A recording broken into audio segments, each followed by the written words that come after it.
Hello guys, welcome back again sa ating channel. And for today's video, ayan, nakikita nyo yung brother na printer na DCP T700W. So, ang naging sira nito is unable to print. Ayan, nagkakaroon siya ng printer na ayan, print unable 50. So, nakita natin yung description niyan. Pwedeng may nakabara dun sa loob ng mga papers. Yan, pwedeng merong dumi na sa sobrang tagal ng printer. Ayan. Or pwedeng merong sirang gear. So, dun sa pag-check ko is meron siya. Meron siyang, nakita ko dito sa dulo is parang merong basag na gear. Nakikita niya siya dito. Ayan. Etong part na to yung dulo. Ayun. Yun yung maliit na yun. May crack yun sa loob. Yun yung ito try nating i-fix or ayusin. Ano? Papalitan natin yan yung gear na yan. May basag yan dyan. Chinek ko kasi yung bawat gear. Isa yan sa mga ito try nating palitan kung bakit nag-error or nagkakaroon ng print unable 50. Yan. Babaklasin muna natin to. Tapos papalitan natin yan. At sana maging maayos, no? Ayan.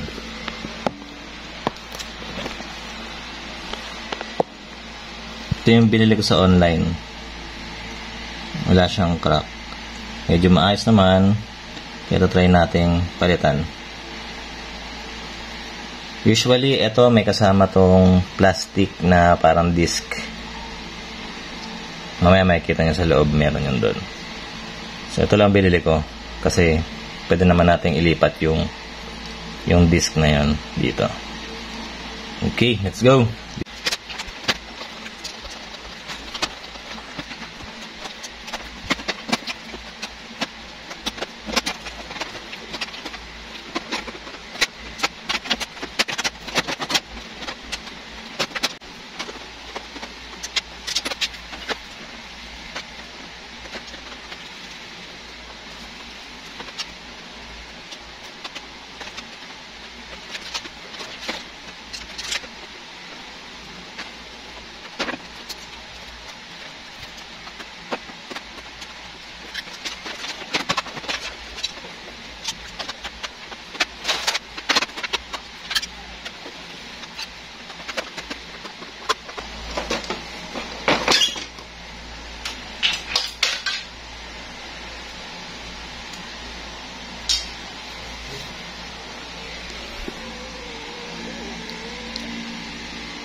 Parang nabutas mo din yung tangke niya. Bali wala na ayusin to. Pag nabutas yan. Kasi tingnan nyo. Lumabas na sa gilid. Tumagas na. Tingnan natin yan.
Pero ang papalitan natin ay ito.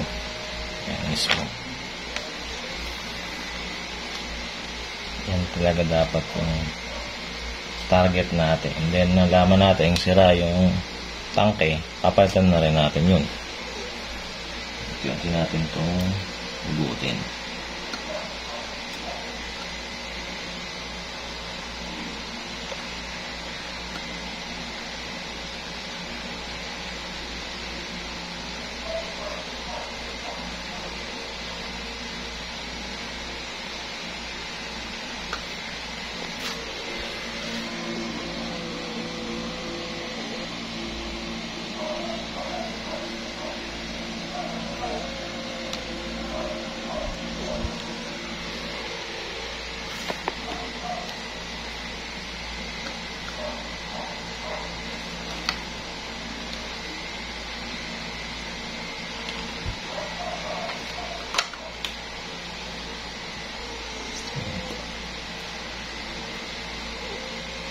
Ayan, meron siyang basag.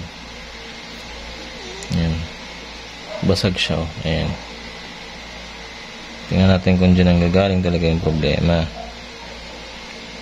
Basag na siya. Yung bago. Kaso yun nga lang, pati tangke, basag din. Tingnan natin siya dito. Gitna lang natin yung bilog.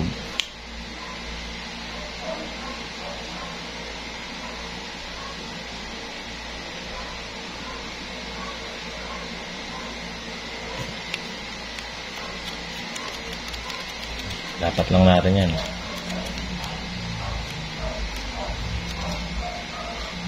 Hindi natin ibalik. Dapat sakto yan dito sa loob. Ito. Yung sensor.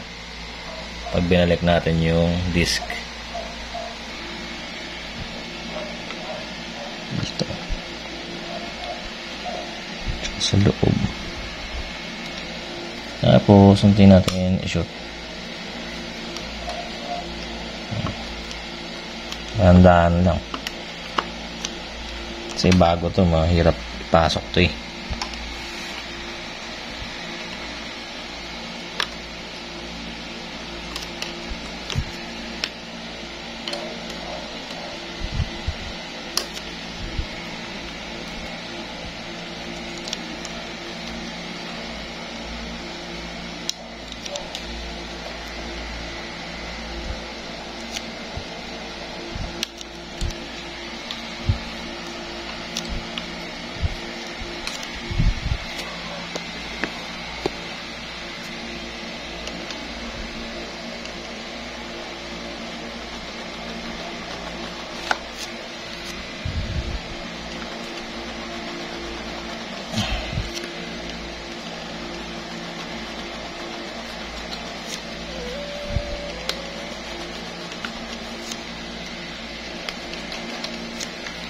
Ayan, sakto na.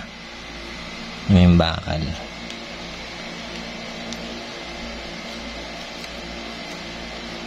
Iikot na rin yung mga gear.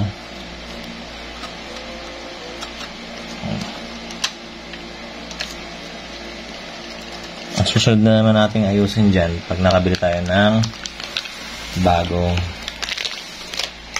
ink tank. Ayan siya. Yun. Ito sa may ito on left side. Yun. Kala mo lang konti pero madami yan. Maraming malabas na ink dyan. Ito pwede na natin palitan. Dito natatapon yung mga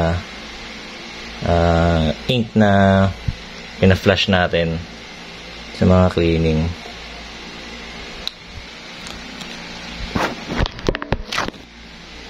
Tapawasan na lang natin din.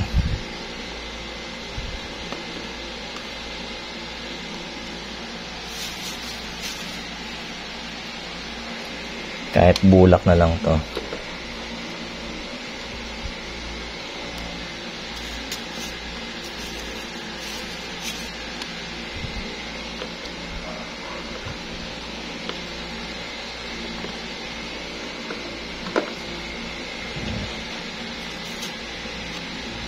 Bawasan natin.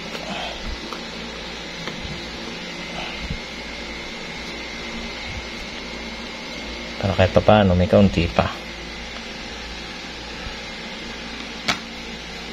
Pero sa ngayon, subukan natin kung mawala yung print unable 50.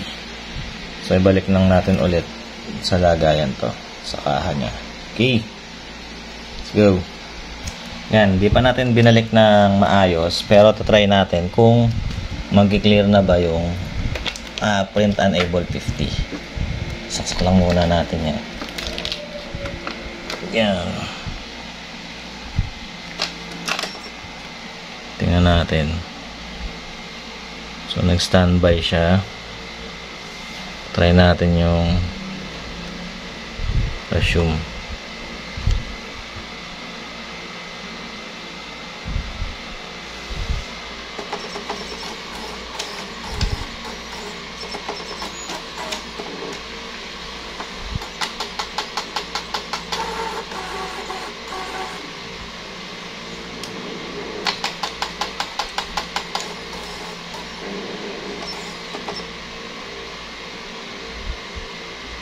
Moment of truth.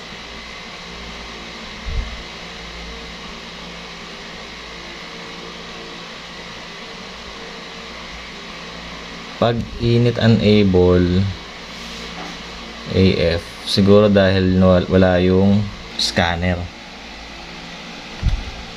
Pero okay na siguro to. Nawala na yung yung unable 50. Tingnan natin.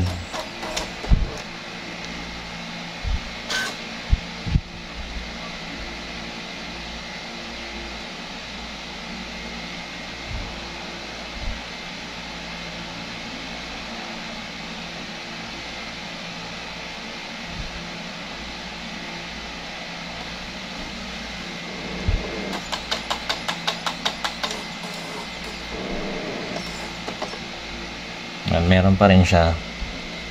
I-close na natin muna siya. Ang parts niya. Kakabit ko na yung niya. Scanner.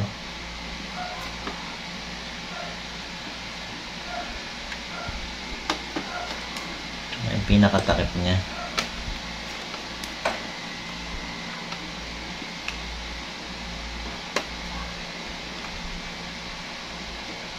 Tingnan natin kung mawala na yung isa pang error, yung AF. Eto na. Tingnan natin kung mawala na yung error nya. Ayan. Ibalik na natin lahat. Cover is open.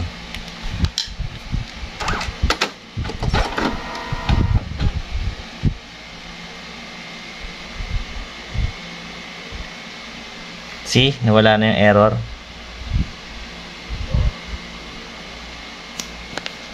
Try natin mag-print.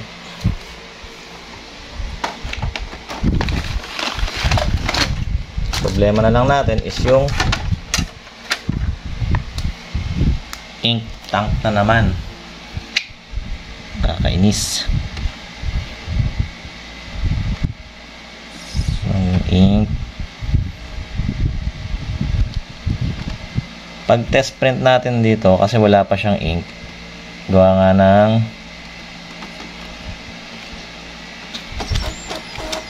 naubos yung ink niya sa tube, yung sa hose. Kaya tinanong siya, wala siyang mag-print. Pero nag-start na siya mag-print. Ang problema na lang natin dyan is cleaning. Mag-aano tayo dito, magpa-flashing. Tapos, papalit tayo ng tangke. Dahil dyan, tingnan nyo. Naglalawa na siya. Goods na to. Problema ko na lang talaga is yung tangke niya. Yun naman ang next na papalitan. Magtsatsaga tayong bumaha dito ng ink. Yan. Bye-bye!